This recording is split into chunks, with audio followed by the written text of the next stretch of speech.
Good morning students. तो class 10th का जो ये क्लासेस चल रहे हैं इसमें हम लोगों ने अभी चैप्टर जो थर्ड है चैप्टर थर्ड जो है pair of linear equation into variables उसको पढ़ा। उसमें हम लोगों ने वेरियस अलजेब्रिक मेथड देखे कि लीनियर इक्वेशंस को हम लोग कैसे सॉल्व करते हैं, एक्स और वाई या वेरिएबल्स की कैसे वैल्यू निकालते हैं। ठीक है, जिसमें हमने देखा जो इंपॉर्टेंट थे हमारे सब्स्टिट्यूशन मेथड देखा, एलिमिनेशन मेथड देखा और क्रॉस मल्टीप्लिकेशन मेथड देखा। इससे क्या करते थे हम लोग जो हमारी लीनियर पेयर ऑफ इक्वेशंस दे रखे हैं उनको सॉल्व करते थे। राइट, आज हमें देखना है यदि कोई इक्वेशन हमारे डायरेक्ट लीनियर पेयर में नहीं है, ठीक है, तो उस इक्वेशन को हम कैसे रिड्यूस करके कैसे वेरियस प्रोसेस से करके हम लोग लीनियर पेयर में कन्वर्ट करते हैं। देन उसके बाद हम लोग उसकी वैल्यू फाइंड करते हैं। आइदर जो भी मेथड आपने अब तक सीखे हैं उन मेथड में किसी भी एक मेथड से हम उनकी वैल्यू फाइंड कर सकते हैं। तो यहाँ पे इक्वेशन हमें डायरेक्टली लीनियर इक्वेशन नहीं दी जाती हैं, उनको हमें रिड्यूस करके कुछ सब्स्टिट्यूट करके उनको इक्वेशनों को हम लोग बनाते हैं, डेवलप करते हैं। देन फिर हम लोग उनकी एक्स और वाई की या वेरिएबल्स की वैल्यू फाइंड करते हैं। ठीक है, तो आइए पहला क्वेश्चन देखते हैं और एग्जाम्पलों से समझते हैं कि इन क्वेश्चनों को कैसे किया जाता है। ठीक है, आइए देखते हैं। तो ये हमारे पास इक्वेशन दे रखी है दो जो हमें सॉल्व करनी है, वेरिएबल की वैल्यू निकालनी है। Solve the pair of equations. तो ये डायरेक्टली हमारे लीनियर इक्वेशन नहीं है। राइट, तो इनको हम लीनियर इक्वेशन में पहले कन्वर्ट करते हैं। ठीक है, पहले हम लोग इसको फिर से लिखते हैं। ठीक है, सो लेट अस राइट दीस इक्वेशंस। और ये 1/x, right, constant term variable वाली टर्म से अलग कर देते हैं। राइट, इस इक्वेशन नंबर 1 बोल देते हैं। सेम हियर,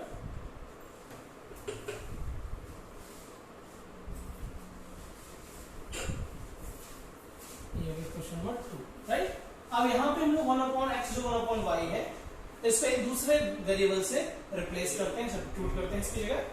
ठीक है, सो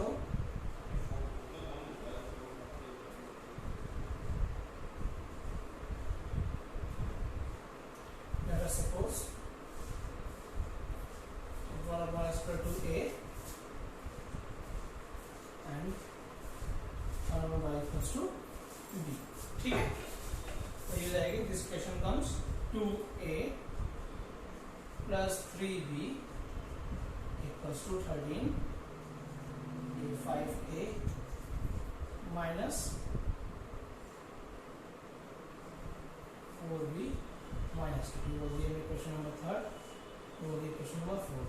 अब क्वेश्चन नंबर 3 और 4 आएंगे, इसके लिए वेरियस मेथड हमें याद है। हमें 3 मेथड हम लोगों ने किए, substitution method, elimination method and cross multiplication method. तो उन तीनों मेथड से किसी भी एक मेथड को, आपके क्वेश्चन में कुछ नहीं दे रखा है एक मेथड, तो उन तीनों में से कोई भी एक मेथड जो आपको ज्यादा समझ में आ गया, जिसमें आपकी स्पीड अच्छी हो, उस मेथड को चूज करके हम इन इक्वेशन को सॉल्व कर लेते हैं। राइट, तो मैं करता हूं एलिमिनेशन मेथड से यूज कर रहा हूं। ठीक है, तो एलिमिनेशन मेथड में क्या करते थे हम लोग, जो हमारे वेरिएबल के कोफिशिएंट है उसमें किसी भी एक वेरिएबल के लिए हम दोनों कोफिशिएंट, मतलब इक्वेशन 3 इक्वेशन 4 के ए वेरिएबल के लिए दोनों कोफिशिएंट या बी के लिए दोनों कोफिशिएंट हम लोग सेम कर लेते हैं। राइट, तो ये है 2a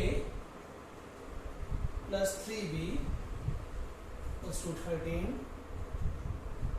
5a minus 4b minus 2। तो इस इक्वेशन को मैं 5 से मल्टीप्लाई कर देता हूं और इसको मैं 2 से मल्टीप्लाई करता हूं। ठीक है, मेथड कौन सा है, ये हमारा elimination method.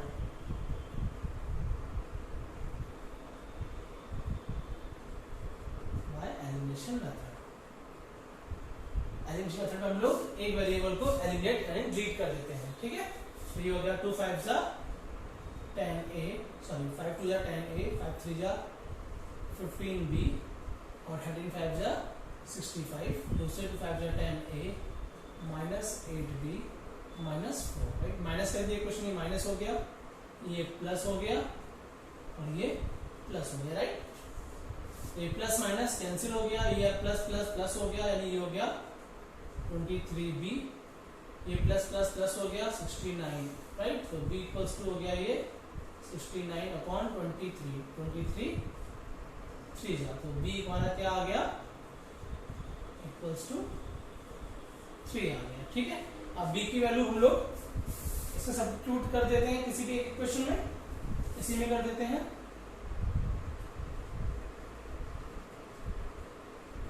Substitute value of b in equation 3। ठीक है, सो 2a प्लस 3b, b की वैल्यू 3 डाल दी मैंने, इक्वल्स टू 13। तो ये आ गया 2a प्लस 9 इक्वल्स टू 13, जो 2a 13 माइनस 9, तो 2 equals to 4, so equal to 4/2 that is 2। तो ये आ गया a/2, सॉरी a आ गया 2, b आ गया 3। करेक्ट बात? ठीक है इतनी बात। लेकिन हमारी इक्वेशन जो थी मेनली क्या थी, 1/x और 1/y में थी। तो आइए देखते हैं, a इक्वल्स टू 2 है, a की वैल्यू क्या मानी है हमने 1/x, राइट? तो ये जाएगा 1/x equals to 2। So x, ठीक है, 1/x हो गया, दी में x चाहिए। ठीक है, तो ये 2 नीचे आ जाएगा, तो ये हो गई हमारी x की वैल्यू, राइट? y चाहिए, तो b इक्वल्स टू 3 दे रखा है, और b क्या है 1/y, तो ये हो गया 1/3 इक्वल्स टू y। ये x की वैल्यू हो गई, ये y की वैल्यू हो गई, 1/y, ये 1/x। ठीक है, तो ये हमारा आंसर आ गया x। हमें इसको वेरीफाई करना है कि वैल्यू सही है गलत है। तो हम लोग x, हमारी x की वैल्यू यहाँ कितनी हो गई 1/2, यहाँ पे हमारे x की वैल्यू 1/2, तो x से 1/2 से 2 पर 2 4 हो गया, ये y है 1/3, तो 3 बार 3 9, 9 + 4 13। तो हमारी वेरीफाई भी हो गया, तुम्हारी क्या वैल्यू आएगी, राइट? राइट पर 1/x = 2, 2 × 4, 1/y = 3, 3 9, 9 + 4 13। तो हमारा वेरीफाई हो गया, x और y की हमारी ये वैल्यू आ गई। ठीक है, तो हमारी इक्वेशन को इस टाइप से होंगे, डायरेक्ट हमें लीनियर इक्वेशन नहीं दे रखे हैं, लेकिन इसको हम लोग रिड्यूस करके इसको हम लोग इस फॉर्म में लेके आएंगे, राइट? तो ये इक्वेशंस हमारी ऐसे होती हैं। आइए कुछ एग्जांपल और देखते हैं। आइए एक एग्जांपल और देखते हैं। तो हमें solve pair of equation, equations दे रखी हैं जिनको हमें आपका लीनियर इक्वेशन में रिड्यूस करना है, right? So first we write, ऐसे लिख लेते हैं पहले हम इनको, इसकी तो कोई दिक्कत ही नहीं, साफ में कोई कोएफिशिएंट है ही नहीं।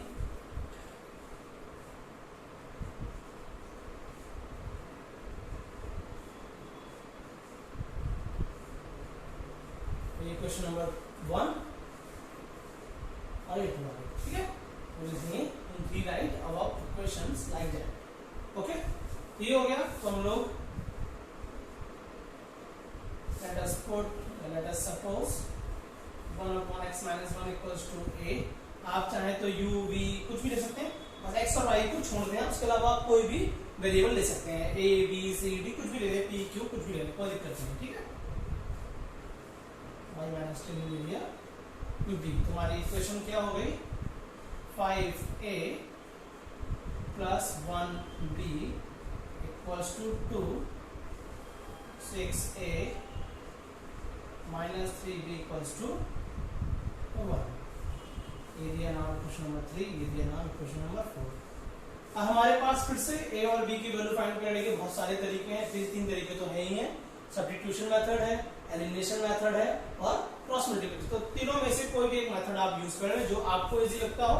यदि क्वेश्चन में दे ही लिखा है कि भाई यही मेथड यूज करना है तो अलग बात है, वरना आपके पास पूरा फ्रीडम है, या तीनों में से कोई भी एक मेथड को चूज कर सकते हैं, राइट? तो मैं एलिमिनेशन मेथड से ही करता हूं।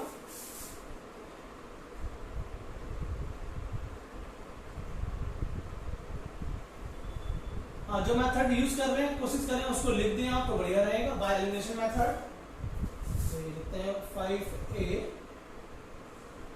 + b को 1 भी है, 1 लिखने की जरूरत नहीं है आपके लिए, 6a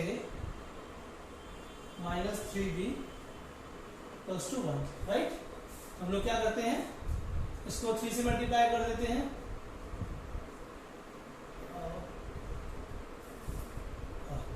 इसको हम 6 से मल्टीप्लाई कर देते हैं, इसको हम 5 से मल्टीप्लाई करते हैं, एक एक वेरिएबल हमारे सेम हो जाएंगे, राइट? तो ये आ गया 6 × 5 = 30a + 6b 12। ये आ गया 5 × 6 = 30a - 15b टू 5, राइट। तो ये हो गया हमारा माइनस प्लस माइनस, ये प्लस माइनस 0 हो गया, ये हमारा 21b हो गया और ये हमारा 7 हो गया। तो b इक्वल्स टू आया 7/23, दैट इज 1/3, ठीक है। b आ गया 1/3, b आ गया हमारा 1/3। अब इस b की वैल्यू सब्स्टिट्यूट करते हैं हम लोग क्वेश्चन नंबर 3 या 4 किसी एक में, राइट। सो फर्स्ट वाले में कर देते हैं, सेकंड वाले में कर देते हैं, चलिए जो मर्जी हो। 6a minus 3b equals to 1, तो ये आ गया 6a minus 1 equals to 1। 6a 1 इधर चला गया, 2a equal to 2/6, that is 1/3, ये आ गया 1/3, राइट। ए और बी दोनों ही हमारे 1/3 आ गए हैं, और a हमारा किसके इक्वल है 1/3, और एक को क्या सब्स्टिट्यूट किया था हम लोगों ने 1/x माइनस 1 इक्वल्स टू 1/3। तो 3 यहाँ आ गया, ये x माइनस 1 यहाँ आ गया, 1 यहाँ आ जाएगा, ये हो गया x equal to 4, right. b भी हमारा 1/3 है, b की वैल्यू क्या है 1/y माइनस 2 1/3, क्रॉस मल्टीप्लाई करते हैं, 3 यहाँ आ गया और ये y minus 2 1 y minus 2, 3 plus 2 equals to y, so y equals to 5, ठीक है, ये आ गया, ठीक है। आइए इसको वेरीफाई कर जाए, वेरीफाई कर लेते हैं। ये हमारा कितना है 1/3 है, तो ये हमारा जाएगा 5/3, और हमारा y माइनस 2 भी 1/3 है, ये हो गया 1/3, तो ये हो गया हमारा 6/3, 3 2 जा 6, तो ये हमारी साइड है, तो वेरीफाई भी हो गया। तो ठीक है, ऐसे क्वेश्चंस को हम लोग ऐसे करते हैं। यहाँ फ्रीडम है पूरा, आप चाहे ए ले लो, चाहे बी सी एम और भी कुछ भी ले लीजिए आप, ठीक है। और उसके बाद में एक्चुअल वैल्यू से हम लोग इक्वेट कर देते हैं, वहां से हम लोग एक्स और वाई की वैल्यू निकाल सकते हैं, ठीक है। आइए एक एग्जांपल और देखते हैं, आइए एक क्वेश्चन और देखते हैं, काफी इंपॉर्टेंट क्वेश्चन है, काफी इसमें कॉन्सेप्ट है अच्छे अच्छे, तो ध्यान से देखते हैं क्वेश्चन। क्वेश्चन है 30 kilometre up stream and 44 kilometre down stream 10 hours. 10 घंटे में एक बोट 30 किलोमीटर अप स्ट्रीम और 44 किलोमीटर डाउन स्ट्रीम जाती है। इन 13 आवर, वही बोट 13 आवर की बात करें, it can go 40 kilometre up stream and 55 kilometre down stream. तो हमें determine the speed of the stream, तो हमें स्ट्रीम की speed and at the boat in still water, ठीक है, और स्टिल वाटर की स्पीड क्या है, मतलब स्टिल वाटर में उसकी बोट की स्पीड क्या है, ठीक है, उसको हमें फाइंड करना है, राइट। तो यहाँ पे छोटी छोटी बातें हैं, जैसे है अप स्ट्रीम डाउन स्ट्रीम। तो पहले हमें ये जानना होगा अप स्ट्रीम क्या होता है और डाउन स्ट्रीम क्या होता है। तो आइए पहले अप स्ट्रीम और डाउन स्ट्रीम क्या होते हैं उनको समझने की कोशिश करते हैं। तो मान लो ये मैंने ये कुछ पानी की लहरें टाइप की हैं, राइट, ये राइट, और यहाँ पे ये हमारी एक बोट है, राइट, ये हमारी एक बोट है और ये हमारी क्या है स्ट्रीम है, ठीक है। पानी का जो बहाव होता है स्ट्रीम बोलते हैं इसे। इसका हमारा डायरेक्शन हमारा ये है, राइट, ये हमारा इसका डायरेक्शन है पानी का, पानी हमारा इस तरफ बह रहा है, ठीक है। यदि सिर्फ मैं बोट की स्पीड की बात करूं, बोट की अपनी स्पीड भी होगी, राइट। यदि पानी पूरा रुका हुआ है तो यदि बोट जा रही है, बोट की अपनी भी स्पीड होगी। तो जो बोट की अपनी स्पीड है स्टिल वाटर, स्टिल मतलब रुका हुआ पानी, ठीक है, speed of boat in still water. जब हम लोग पानी की स्पीड की धारा उसकी स्पीड की बात नहीं कर रहे हैं, तो जो बोट की अपनी स्पीड है वो क्या है x किलोमीटर पर आवर, ठीक है। और जो स्ट्रीम की स्पीड है वो हमने मान ली y किलोमीटर पर आवर। जब अप स्ट्रीम की बात करते हैं तो अप स्ट्रीम में क्या होता है, दोनों के डायरेक्शन अपोज करते हैं, ठीक है, दोनों के डायरेक्शन, मतलब जो बोट है यदि बोट जा रही है इस डायरेक्शन में, ईस्ट जा रही है, तो जो पानी का बहाव है वो हमारा वेस्ट में है, ठीक है। और यदि डाउन स्ट्रीम की बात करते हैं तो हमारे बोट और पानी का बहाव दोनों सेम डायरेक्शन में होगा, राइट, ठीक है। तो अब ये बात हो गई, हम बात करते हैं अप स्ट्रीम क्या होता है। अप स्ट्रीम वो होता है जब हमारी जो नाव है नाव अच्छी नहीं बनी, बस मत जाना आप।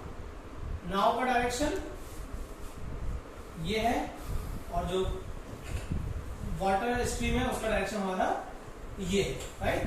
तो जो आता है ये x minus y kilometre per hour, ये हो गया अप स्ट्रीम, जिसमें कि अपोजिट डायरेक्शन में जा रहे हैं पानी और बोट अपोजिट डायरेक्शन में है, राइट। अब बात करते हैं हम डाउन स्ट्रीम की।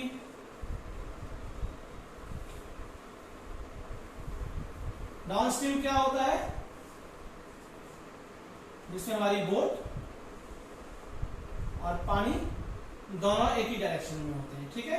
ये x है और ये हमारा y है, दोनों एक ही डायरेक्शन में, तो यह जाएगा डाउन स्ट्रीम में x plus y kilometre per hour, ठीक है। तो ये डाउन स्ट्रीम अप स्ट्रीम बात समझ में आ गई। अप स्ट्रीम में दोनों अपोजिट डायरेक्शन में होते हैं, डाउन स्ट्रीम में दोनों सेम डायरेक्शन में होते हैं, दोनों इधर भी हो सकते हैं, दोनों इधर भी हो सकते हैं, राइट। इसमें भी ये इधर हो सकता है, ये इधर हो सकता है, राइट। तो कहीं भी हो, बस वो अपोजिट डायरेक्शन में है और ये सेम डायरेक्शन में। तो ये डाउन स्ट्रीम हो गया x प्लस वाई, ये अप स्ट्रीम हो गया x माइनस वाई, ठीक है। तो यहाँ हमारी ये स्ट्रीम की जो स्पीड होती है वो आगे 22 किलोमीटर पर आवर, और बोट जो केवल रुके हुए पानी में यदि बोट चल रही है उसमें उसकी स्पीड होगी x किलोमीटर, क्योंकि बोट की अपनी स्पीड होती है, ठीक है। मान लीजिए एक जो बोट चल रही है और पानी का बहाव भी बहुत तेज है, तो पानी का बहाव भी तो उसे बहा के ले जाएगा, तो उसकी अपनी स्पीड भी होगी, पानी का बहाव भी होगा, तो वो आगे बढ़ जाएगी, स्पीड बढ़ जाएगी उसकी, ये कहा डाउन स्ट्रीम। यही अपोजिट है कि कोई नाव आपकी ईस्ट से आ रही है और वेस्ट से लहरें चल रही हैं, अब तो उसकी अपनी स्पीड होगी, लेकिन जो दूसरी स्पीड से जो पानी आ रहा है वो उसे आगे बढ़ने से रोकेगा, तो वहां पे उसकी स्पीड कम हो जाएगी, तो वो क्या हो जाएगा हमारा अप स्ट्रीम का, राइट। तो अप स्ट्रीम डाउन स्ट्रीम बात आपको समझ में आ गई होगी। इन बातों को ध्यान रखें, इन्हें मैं इरेज कर रहा हूं, फिर हम लोग क्वेश्चन लगाते हैं, ठीक है।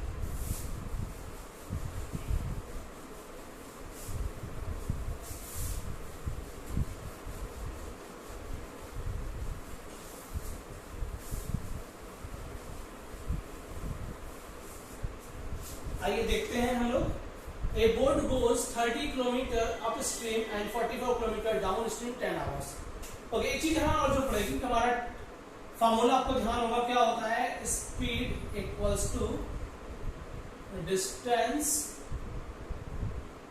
Upon time. टाइम को मैं यदि यहां ले आऊं तो time equal to distance upon speed, ये हो गया, ठीक है, ठीक है जी। टाइम होगा डिस्टेंस अपॉन स्पीड। तो हम लोग देखते हैं, आइए। A boat goes 30 kilometre up stream and 44 kilometre down stream in 10 hours. तो हम लोग यहाँ बात कर रहे हैं, एक बोट है जो 30 स्ट्रीम है अप स्ट्रीम, तो हमारा डिस्टेंस कितना है 30 किलोमीटर, ठीक है, डिस्टेंस हो गया, ठीक है। स्पीड कितनी रहेगी हमारी, अप स्ट्रीम है तो x माइनस वाई हो जाएगा, और ये हमारा t1 हो गया, राइट। वैसे जो दूसरा केस है डाउन स्ट्रीम वाला बोल लेते हैं t2, ये कितना डिस्टेंस कितना है 44 किलोमीटर, ये क्या हमारी डाउन स्ट्रीम है, यानी ये हो गया x प्लस वाई, राइट। अब दोनों जो हो रहे हैं, ये आना जाना इनका दोनों लग रहे हैं हमारे 10 आवर्स, तो ये क्या हो जाएगा हमारा t equals to t1 plus t2, तो ये हो गया हमारा 10 आवर्स, राइट। ये हो गया 30 upon x minus y plus 44 x minus y. तो सही से लिख लेता हूं मैं, तो इक्वेशन आएगी 30 upon x minus y plus 44 upon x plus y equals to 10। तो ये मेरा जो पहले वाला डेटा है उससे मेरी एक ये इक्वेशन बन गई, राइट। आइए अभी 13 आवर्स की भी बात की गई, इसमें देखते हैं कि हम डायरेक्ट लिख रहे हैं, इस इक्वेशन को लिख लेते हैं कि 13 आवर्स, तो यहाँ लिखता हूँ 13 आवर्स, ऊपर लिखता हूं उसको मैं, इसको मैं मिटा रहा हूं, और यहाँ पे आपके कुछ लिख रहा हूं, ठीक है। 13 आवर्स यानी मैं लिखता हूँ 13 आवर्स, ये हो गया। t1 जो है हमारा कितना रहेगा 40 किलोमीटर अप स्ट्रीम, मतलब क्या हुआ x minus y plus 55 kilometre down stream, यानी कि x प्लस वाई। एक क्वेश्चन हमारी ये आ गई, राइट। तो ये क्वेश्चन नंबर 1 हो गई, और ये इक्वेशन नंबर 2। तो डायरेक्ट हमारी लीनियर इक्वेशन नहीं है ये, लेकिन हम इसको लीनियर इक्वेशन में कन्वर्ट करेंगे, लेके आएंगे। निकालना क्या है, speed of the stream. Speed of the stream क्या होती है, y निकालनी है, और बोट यानी कि x और y दोनों आपको निकालना है, करेक्ट बात। तो हम लोग x minus y x plus y इसको ले लेते हैं, हमने मान लिया let us put 1 upon x minus y equals to a and x plus y equals to b। हमारी इक्वेशन हो गई 30a plus 44b equals to 10, यहाँ 40a plus 55b equals to 30, equation number 3 and equation number 4। अब again हमारे पास solve करने के तीन तरीके हैं, either we use substitution method और एलिमिनेशन मेथड और क्रॉस मल्टीप्लिकेशन। तीनों में से कोई एक मेथड यूज कर ले आप, ठीक है। तो कौन सा कर ले हम लोग, कौन सा कर लिया जाए जो यहाँ आपको अच्छा लगे, कौन सा कर लिया जाए। चलिए हम लोग कर लेते हैं एलिमिनेशन मेथड ही यूज कर लेते हैं, ठीक है। तो ये 30 है, ये 40 है, ऊपर 4 से मल्टीप्लाई करता हूँ, नीचे 3 से, तो बाय एलिमिनेशन मेथड कर लेते हैं, जो आपको सही लगे वो।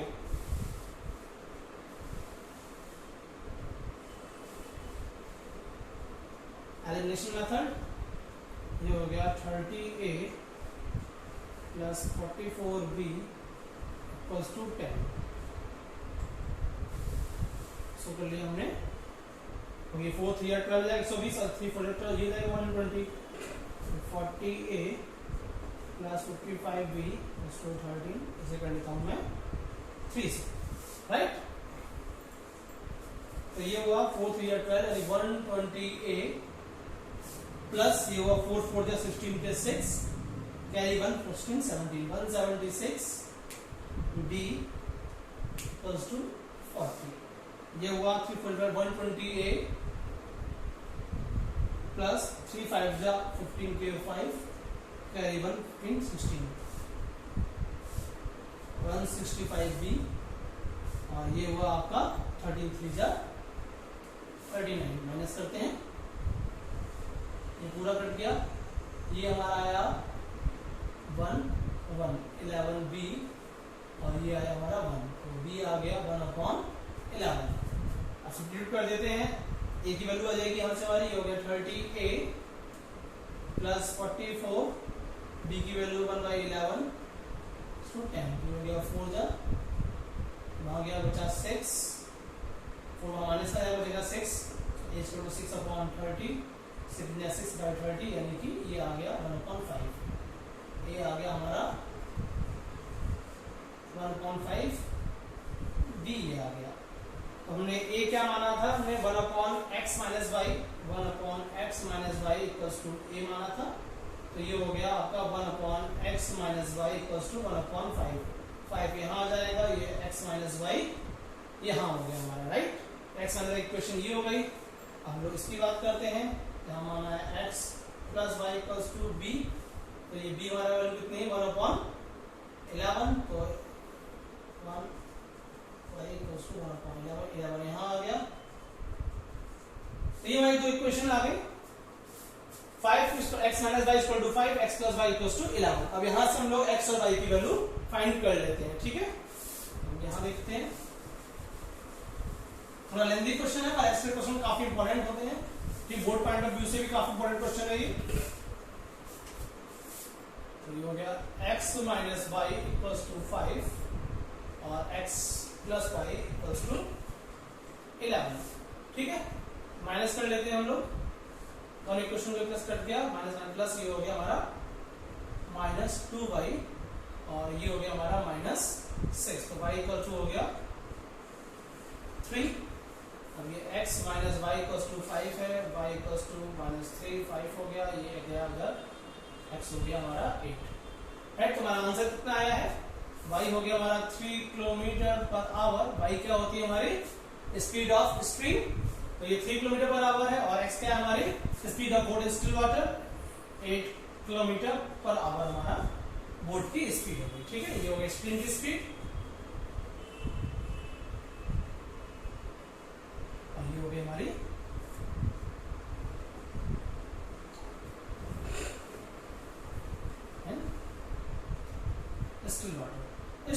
क्वेश्चन हम लोग ऐसे करते हैं, तो ध्यान से करना है, ठीक है। तो काफी इंपॉर्टेंट क्वेश्चन है ये, 6 मार्क्स में 4 मार्क्स में एग्जाम में आते हैं, ठीक है। आगे हम लोग कुछ एग्जाम्पल्स और लगाएंगे, इस पे बेस्ड एक्सरसाइज भी है एनसीईआरटी में, ठीक है, जो कि 3.6 है। तो आप लोग 3.6 एक्सरसाइज है उसको लगाएं, ये क्वेश्चन काफी इंपॉर्टेंट है। इस क्वेश्चन ये फ्रीडम है कि आपको यदि कोई मेथड नहीं दे रखा है तो आप इन तीनों में से कोई